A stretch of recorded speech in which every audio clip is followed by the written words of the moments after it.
Hello friends, welcome back to Learn English with Helen.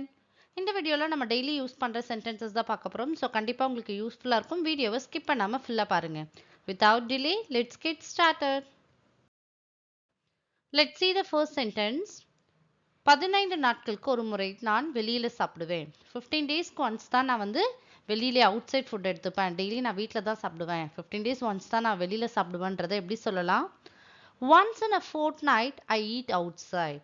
Once in a fortnightனா 15 டேஸ்க்கு once 15 நாட்களுக்கு ஒரு முறைன்னு அர்த்தம்.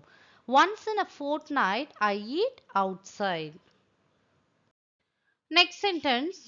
நான் உன்னை அழைத்து செல்ல வருகிறேன். நான் உன்னை பிக்கப் பண்றதுக்கு நான் வந்துடுறேன். நான் உங்களை கூப்பிட்டுக்கிறேன்றதை எப்படி சொல்லலாம்? I'm coming to pick you up. நான் வந்துகிட்டே இருக்கேன். உங்களை கூப்பிடுறதுக்கு உங்களை பிக் பண்றதுக்கு நான் வந்துகிட்டே இருக்கேன்னு அர்த்தம். I'm coming to pick you up. Next sentence.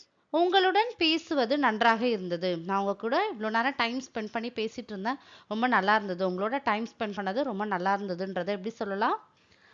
It was nice chatting with you. It was nice chatting with you. உங்களோட டைம் ஸ்பெண்ட் பண்ணி உங்களோட பேசிட்டு இருந்தது நல்லா இருந்ததுன்னு அர்த்தம். It was nice chatting with you. Next sentence. கதவை திறந்து வைக்காதே. கதவை திறந்தே வச்சிருக்காதீங்க. டோரை திறந்தே வச்சிருக்காதீங்கன்றதை எப்படி சொல்லலாம்? Don't leave the door open.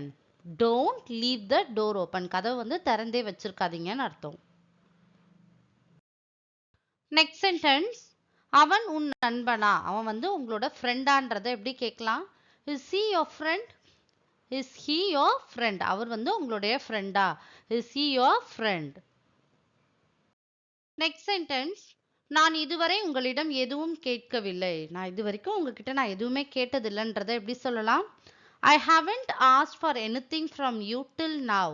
Till nowனா இது வரைக்கும் இப்போ வரைக்கும்னு அர்த்தம். I haven't asked for anything from you till now. Next sentence. உங்களைப் போலவே நானும் அதிர்ச்சி அடைந்துள்ளேன். உங்களை போலவே எனக்கும் இந்த நியூஸ் ஷாக்கான நியூஸ். இது நான் கேட்டவுடனே ரொம்ப ஷாக் ஆயிட்டேன். நீங்க எப்படி ஷாக் ஆனீங்களோ அதே மாதிரி நானும் ஷாக் ஆயிட்டேன்றதை எப்படி சொல்லலாம்?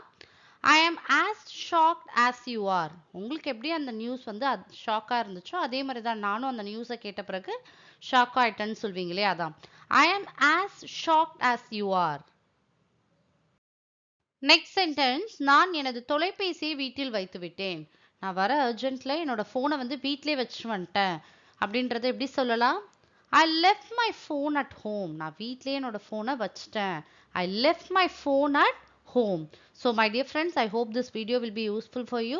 If you like this video, like and share with your friends and kindly subscribe the channel and keep supporting me. Thank you friends.